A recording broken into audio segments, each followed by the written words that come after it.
It's debate night, but we're not in Milwaukee.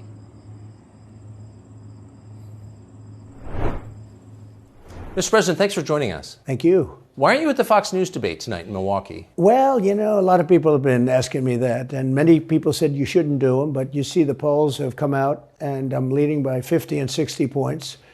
And, you know, some of them are at 1 and 0 and 2. And I'm saying, do I sit there for an hour or 2 hours, whatever it's going to be, and get harassed by people that shouldn't even be running for president? Should I be doing that? And a network that isn't particularly friendly to me, frankly. You know, they were backing Ron DeSanctimonious like crazy, and now they've given up on him. I mean, it's a lost cause. It reminded me very much of 2016. You know, in 2016, I went through the same stuff and had to fight them all the way, and then they became very friendly after I won, or just about when I was winning. But I just felt it would be more appropriate not to do the debate. I don't think it's right to do it. If you're leading by 50, 60, I have one poll, I'm leading by 70 points, and I'm saying, why am I doing it?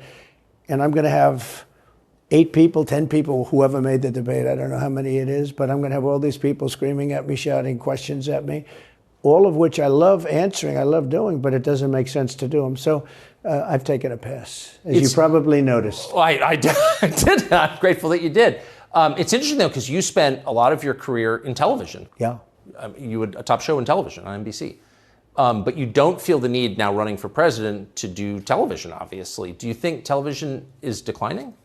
Well, according to a poll that I guess we just saw, it just came out where it's down like 30, 35%, but I think they were referring to cable. I think cable's down because it's lost credibility. MSNBC, or as they say, MSDNC, is so bad. It's so wrong what they write and what they do and what they say. It's fake news, as I said. I think I came up with that term. I hope I did, because it's a good one. It's not tough enough anymore. It's corrupt news. You know, really what you do is call corrupt news, but somehow that doesn't play as nicely. But it is corrupt news. So you have MSNBC and you have CNN, who's absolutely doing no ratings at all. I mean, they're dead. But they're doing none because they don't have credibility. They really don't have credibility. Fox is way down, as you know.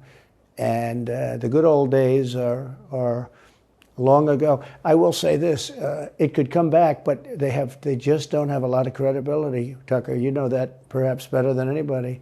I think it was a terrible move getting rid of you. You were number one on television, and all of a sudden we're doing this interview, but we'll get bigger ratings using this crazy forum that you're using than probably the debate or competition. When you say there are people on stage who shouldn't be running for president, who do you mean? Well, I don't want to really use names, but it wouldn't matter too much. A guy like, I call him Ada Hutchinson. It's Asa, but I call him Ada. Why do you call him Ada? I could tell you, but I don't want to get myself in a little trouble. But he's weak and pathetic, and he was, I never understood the guy, never knew him. He was the governor of Arkansas, not a very popular guy. I don't know how but that state is such a great state. The people are so incredible in that state, and they love me and I love them. How does this guy get elected governor of Arkansas? But he's nasty always, and has been. A guy like Chris Christie, the guy left with a 8%, think of it, 8% approval rating in New Jersey. Now he's running for president, and he runs solely on the basis, let's get Trump. He's like a savage maniac. He's like a lunatic. And that's all he talks about. His poll numbers are very, very low. He's about 2%. What's he like? You know him well. No, I've been friendly with him over the years, but I couldn't give him a job because I just never trusted him very much. I was just never one of his people that really trusted him. I never gave him the job. And that's one of the reasons he feels so hurt and so betrayed. And I understand that. I really do. I understand it. But I never gave him. He wanted to be different things. He was looking at different elements of the administration, and I decided I didn't want to do it. And now I'm glad I did, because you see, but we had some great people. I had great people. We'll have even better people if we do this, because now I know Washington. Before I didn't know Washington. But guys like Bill Barr were terrible. I mean, they were, I would say, Bushies. I say that with respect to the Bush family, but they were Bushies, and it doesn't work out for us. It was clear, this is kind of far afield, but it was just interesting. I read Barr's account of his time. He wrote a book about it, right?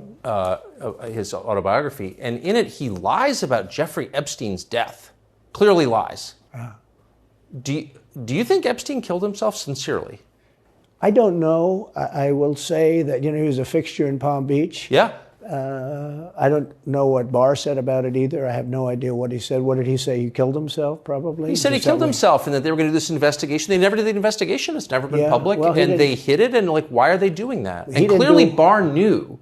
But why would Bill Barr be covering up the death of Jeffrey Epstein? Bill Barr didn't do an investigation on the election fraud either, okay? He said he did, and he pretended he did, but he didn't.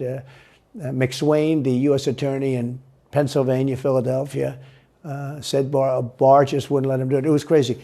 Barr became so petrified, so frightened of being impeached. They were going to impeach him. I don't know if you remember it. Yeah. It's not a big moment in history.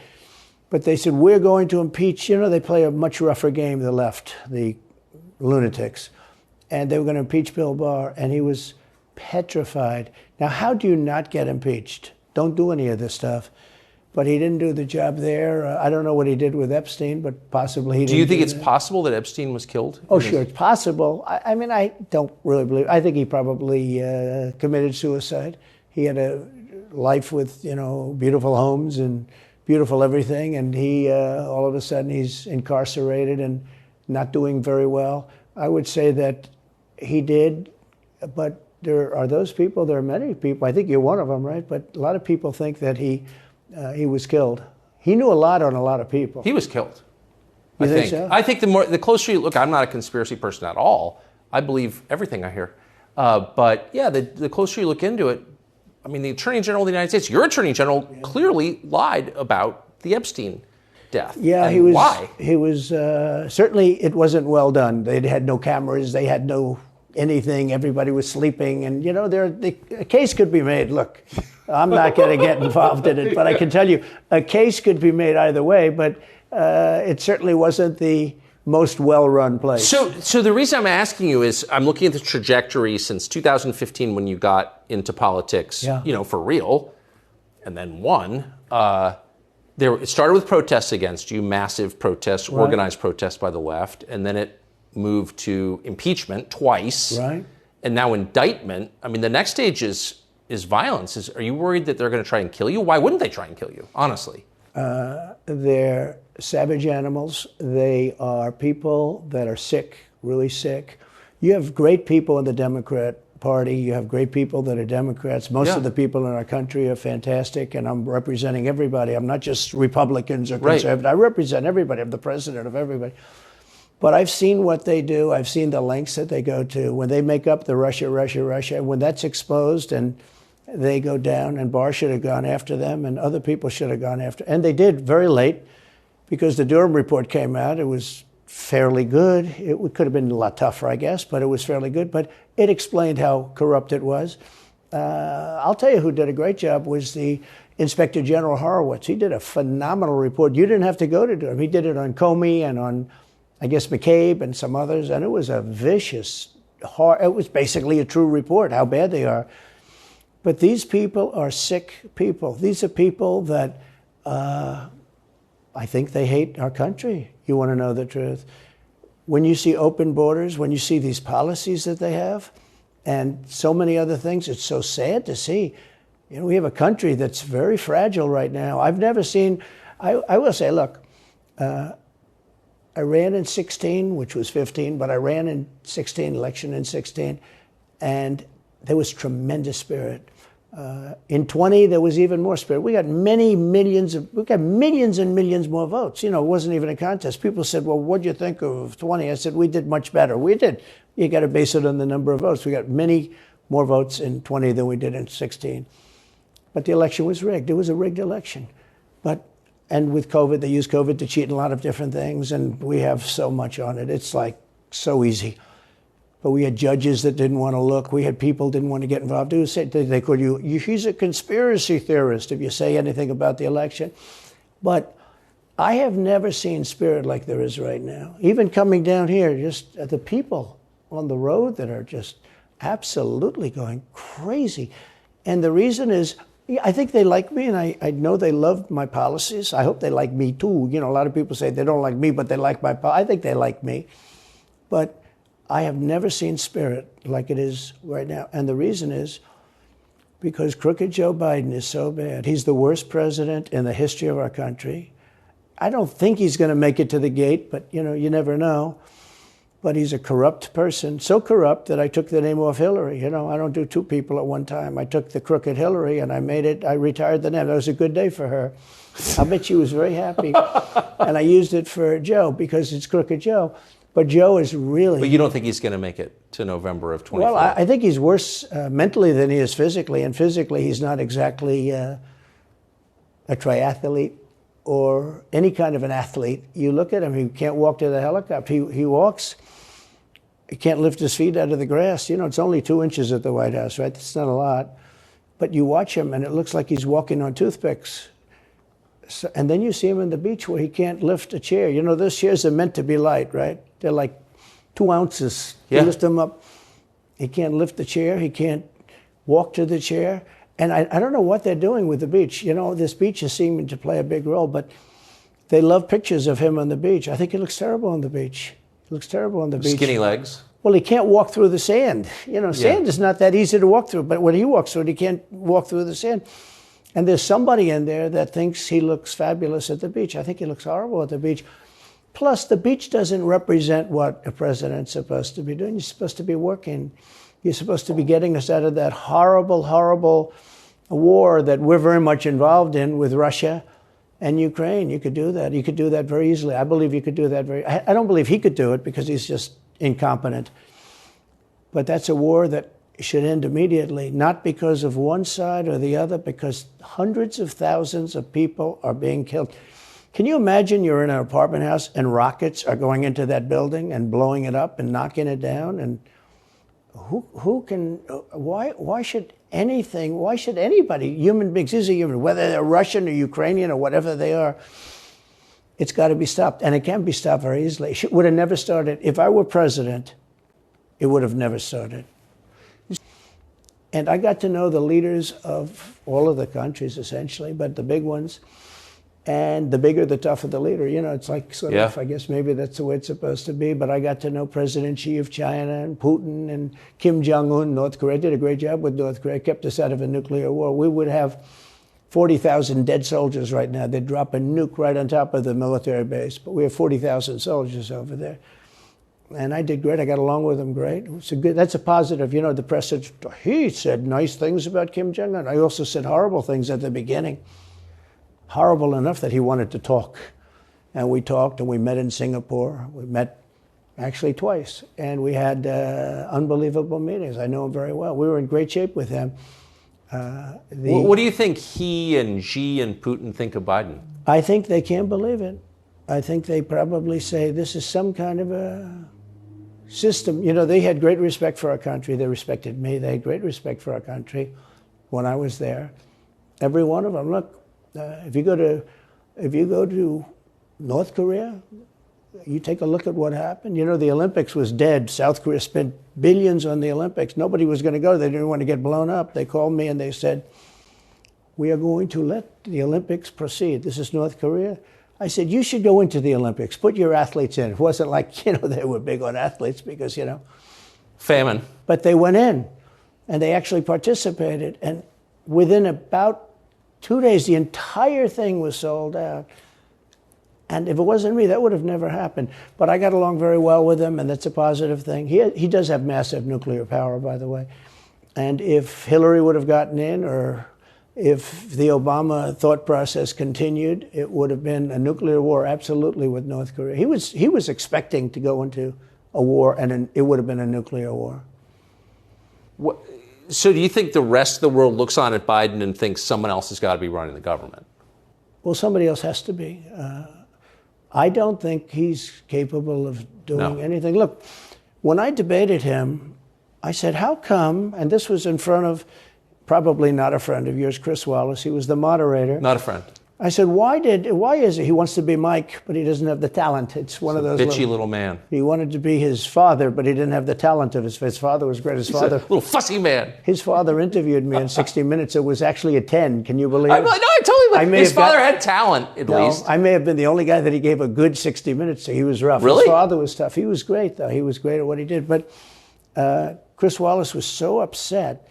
He was guarding this guy, who wouldn't do a show, by the way. He wouldn't do. I figured I didn't mind Chris Wallace because Biden wouldn't do a show. And it was very obvious. He kept asking him, but he wouldn't do the show. So I figured he's got to like me. But he came from a different planet. But remember when I asked the question, why is it that the mayor of Moscow's wife is allowed to give you $3.5 million? Don't forget, that was brought up. Now it's brought up all the time, but that was brought up by me long before anyone ever heard of it. I said, the mayor of Moscow's wife giving you $3.5 million. What did you do to deserve $3.5 million? To Biden. And Chris Wallace said, this has nothing to do with the debate. I mean, he got in the way of the question. No, it was crazy. And I said, well, wait a minute. He got $3.5 million from the mayor of Moscow's wife.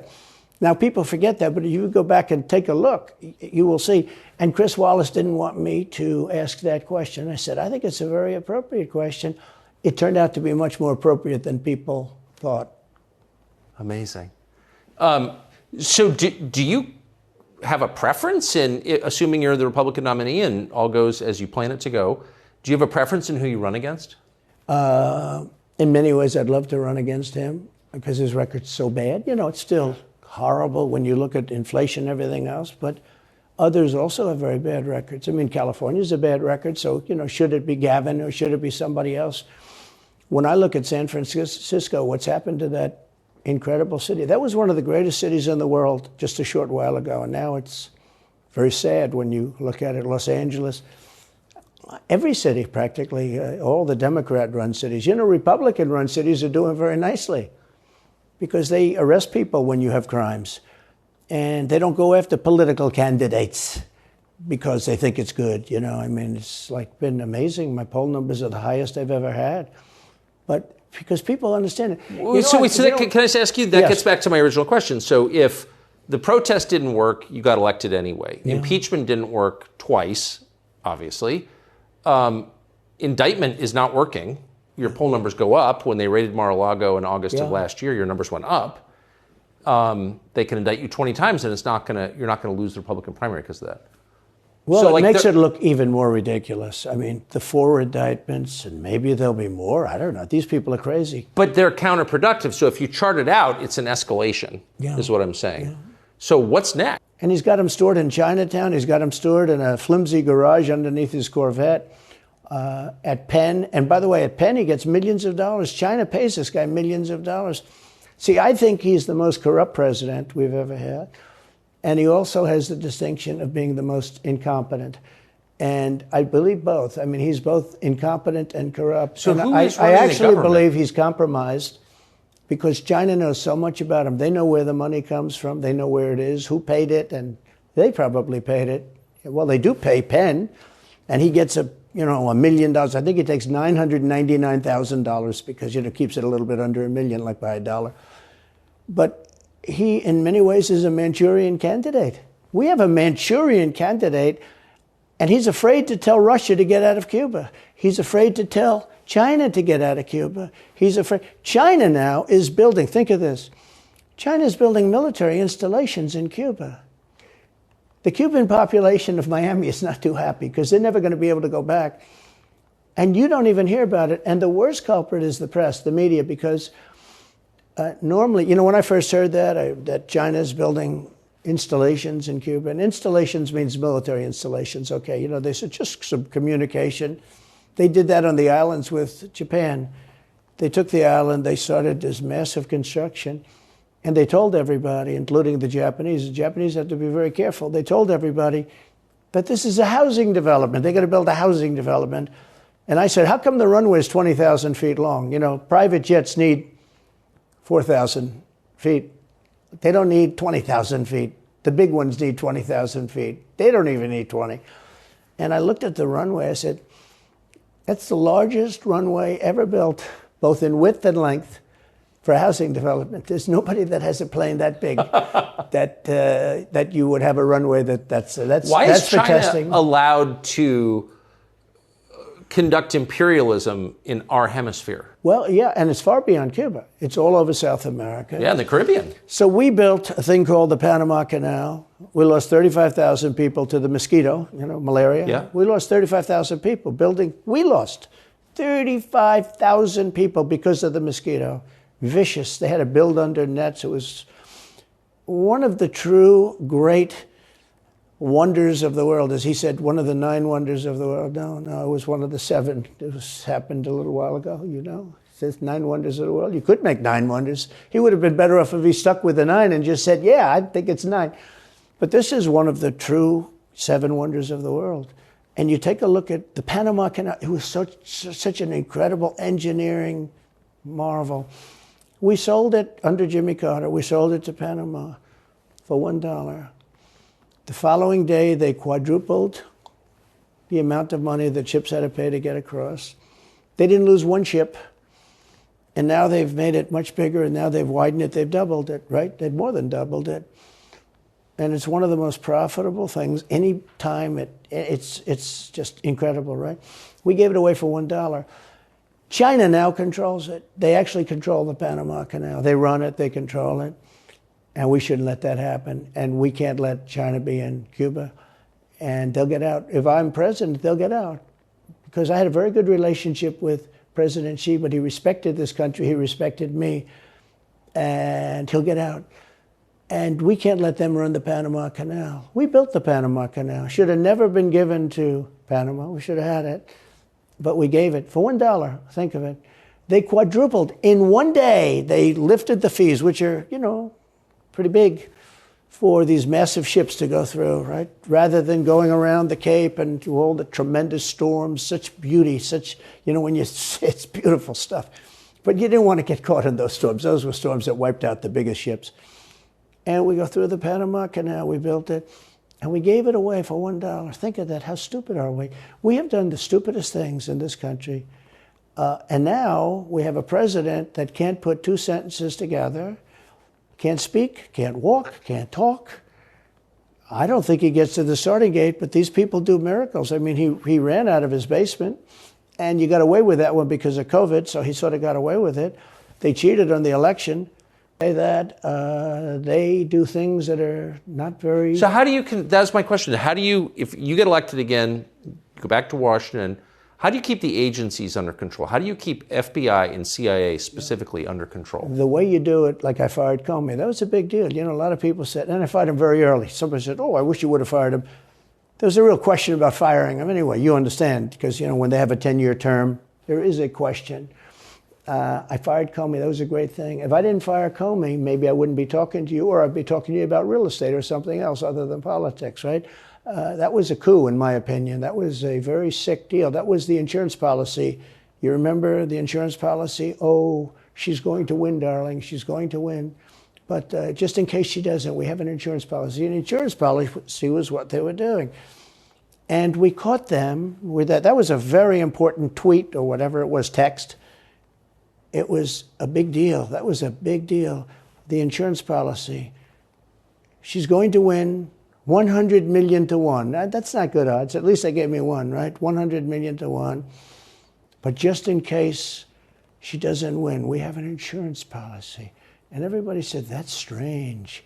That's strange. But we caught all that because I fired Comey. Because when I fired Comey, it was like throwing a rock into a hornet's nest, into a nest of bees, and the place went crazy. So when you were president, are you confident that you knew everything, say, CIA was doing around the world? No, I'm not. It's a very interesting group of people. I had very good relationships, I thought, but I was a little surprised when I got out that, things go on. Look, it's... What were you surprised by?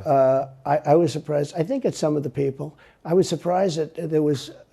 I had a group of people. Look, we killed many, using the CIA, I have to say this, very bad actors. We were very good at it. You look at Soleimani, you look at al-Baghdadi, bigger than Osama bin Laden. I mean, Osama bin Laden, but al-Baghdadi did ISIS, and he was rebuilding ISIS very strongly. And that was the CIA that did that. That was really us that did that. Yeah. That was really us that did that. And Soleimani was us that did that, not so much CIA. But we did some very good work with the CIA. What I started, when I looked at the 51 intelligence agents saying that was the laptop from hell was Russia disinformation, when I took a look at that, I said, that's a horrible thing. They knew it wasn't. They knew it was not. And by the way, you're talking about cheating on the election? McLaughlin and Fabrizio, great pollsters, they said a thing like that plus other things meant anywhere from 10 to 17% of the vote would change. Whatever happened to Mike Pence? You've always been nice to Pence. I've never heard you criticize Pence. You've defended him in public many, many times. He's out there attacking you. What is that? So Mike wants to run for president. You got to understand, in my opinion, Mike Pence had the absolute right to send the votes back to the legislatures. The Democrats and everybody said, you don't have the right. In other words, what I said, is he a human conveyor belt? You mean if he finds fraud in Pennsylvania, in Georgia, in any of these states, Arizona, he has to send them to Mitch McConnell, right? That's right, sir. Well, if he finds fraud, he has to? Yes, sir. I said, so he's a conveyor belt. Boom, put him in. I said, I don't agree with that. And we had some lawyers, not all, we had some lawyers that said, no, you do have the right to send them back to the legislatures to be rechecked. Because if you looked at what went on in Wisconsin, who, by the way, now agree with me, Wisconsin has been virtually, other than the fact they're not allowed to do anything statutorily, but Wisconsin has been, what they found is incredible. We won Wisconsin. But Mike Pence had the right, in my opinion, to send them back. Do you ever talk to him now? No, I haven't spoken to him in a long time. I was very disappointed in him. I didn't want to do what Thomas Jefferson did. Thomas Jefferson, it was Georgia. And it was, hear ye, hear ye, the great state of Georgia is not capable or allowed to tabulate their votes. And Thomas Jefferson, who was the vice president, said, is Georgia sure that they cannot tabulate their votes? Georgia is sure. He didn't send it back and have them redo it. He said, we will keep the votes of the great state of Georgia for Thomas Jefferson and his president. I didn't ask him for that. Could have done that too, but I didn't. I thought that would be turmoil. I asked him to send him back to his legislature, to the legislatures, in Wisconsin, let's say. But why didn't he? You'd worked together for 4 years. You're the president. He's VP. You say you're aligned on everything. I think he got very bad advice. I really do. Now, let me tell you what happened. I sat there with a few people. I think his lawyer was in the room too. His lawyer was very much against it. There were other lawyers that felt you could do it. It was one of those things. I think you could have done it. I think you can always do something if you see fraud or if you see problems.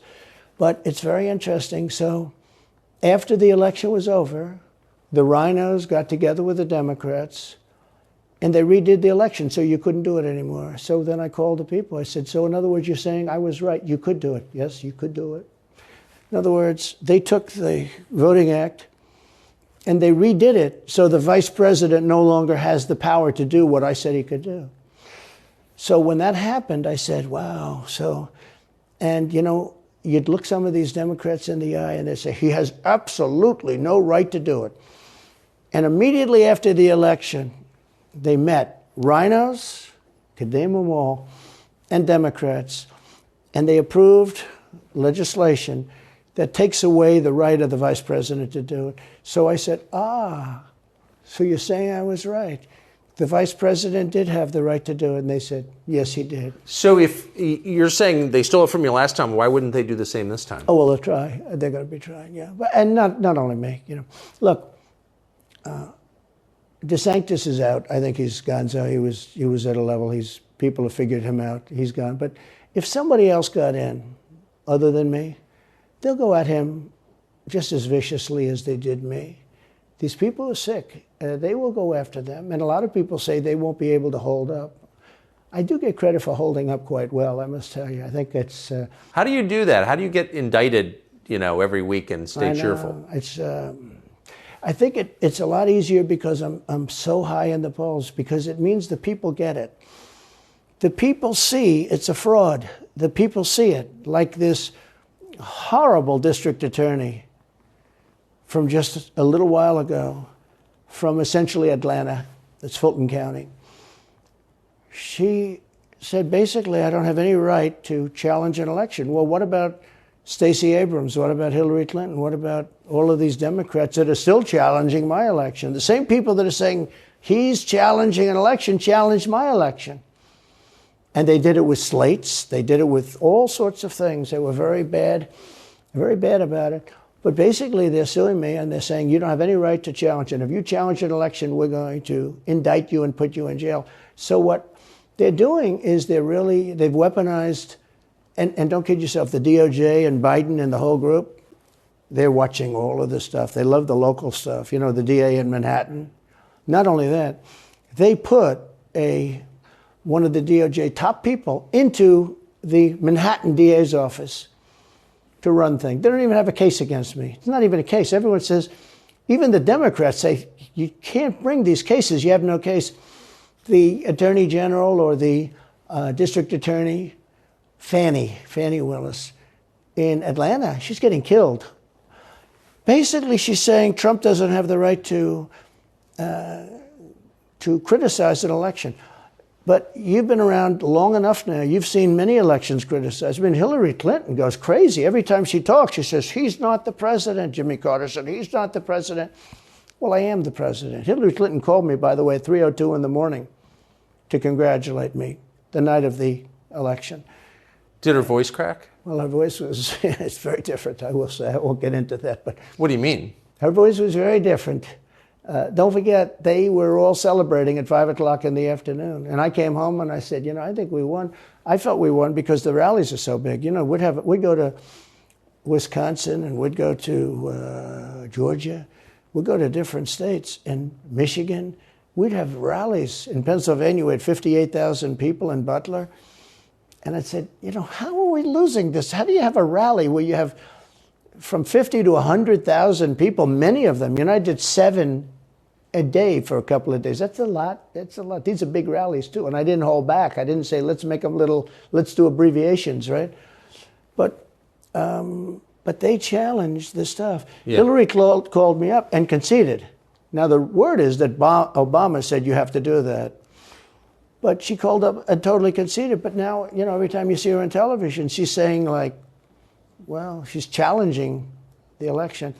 Do you think... So that would mean that she should be indicted, but that would mean also that Stacey Abrams in Georgia should be indicted, because she still thinks she won the election for governor. She still thinks that. She's never recanted. And do you think Stacey Abrams will be indicted for that? No, of course not. She won't be. The Democrats don't get indicted for things like that. They don't get impeached. No, it's a different thing. With that being said, yes, I had great support when they did impeachment hoax #1 and impeachment hoax #2. Jim Jordan, the House was fantastic. And actually the Senate was very good for me, other than, Mitch McConnell. I think it's too bad I endorsed him. He was begging, he was going to lose that race, and I endorsed him, and he ended up winning the race because of my endorsement. He was down, he was going to lose to Amy McGrath. She was $90 million in cash, all set to go. She was leading by 3. He was going down. I did him a favor, and then 3-4 months later, he really wanted to impeach me. He's a bad guy. But if you look at what's going on politically, it's so interesting. The level of loyalty is different in politics than it is in normal life, I will say. With that being said, I've had great loyalty also. But the House was fantastic. The Senate was very good. They overrode Mitch McConnell. Mitch McConnell, in my opinion, was trying to get senators to impeach me, especially for the second one. And on the first one, he acted very, very slow. He should have gone much faster. But Mitch McConnell wanted to, and the senators went up to him, guys that are subservient to him because he gives money. He gives them money. He gives them a lot of money. He raises some money and he gives it to them, and therefore they do what he said. That's the only form of leadership he's got. So last question. If you're elected president again, what's your number one priority? When you ran last time, you said, I will build a wall. This time, your bottom line top promise to the country. So you can do numerous things at the same time. Of course. But let's say number one is a border and taking hundreds of thousands of criminals that have been allowed into our country and getting them out and bringing them back to their country, Guatemala. By the way, not only the 4 countries that we think of as neighbors, all over the world. Last month, we had 149 countries represented. Think of it. We had 149 countries represented, Tucker, from places that many people never even heard of, coming into our country. And they're coming in from mental institutions, and they're coming in from prisons. They're emptying out their prisons all over South America. They're emptying out their mental institutions. Terrorists are pouring into our country. We have no idea. I had the strongest border in the history of our country, and I built almost 500 miles of wall. You know, they like to say, oh, was it less? No. I built 500 miles. In fact, if you check with the authorities on the border, we built almost 500 miles of wall, and I had another 200 that I was going to build. You know, it's like water. It seeks. And we're going to build another 200. We built it. It was all set to go. All they had to do was install it. It would have taken 3 weeks. And that's when I found out. I said, I think these people actually want open borders. The first thing I would do would be I would seal up the border good and tight, except for people that want to come in legally. Do you think we're moving towards civil war? There's tremendous passion and there's tremendous love. You know, January 6th was a very interesting day because they don't report it properly. I believe it was the largest crowd I've ever spoken before. And you know some of the crowds I've spoken before. And like July 4th on the mall, I think they had 1 million people there. But I think that the biggest crowd I've ever spoken before was on January 6th. And people that were in that crowd, a very, very small group of people, and we said patriotically and peacefully and patriotically, right? Nobody ever says that. Go peacefully and patriotically. But people that were in that crowd that day, very small group of people went down there, and then there are a lot of scenarios that we can talk about. But people in that crowd said it was the most beautiful day they've ever experienced. There was love in that crowd. There was love and unity. I have never seen such spirit and such passion and such love. And I've also never seen simultaneously and from the same people such hatred of what they've done to our country. So do you think it's possible that there's open conflict? We seem to be moving towards something. I don't know, because I don't know what it, you know, I can say this. There's a level of passion that I've never seen. There's a level of hatred that I've never seen, and that's probably a bad combination. Donald Trump, thank you. Thank you very much. Very much. Thank you. That is a bad combination, by the way. Bad combination. Thank you.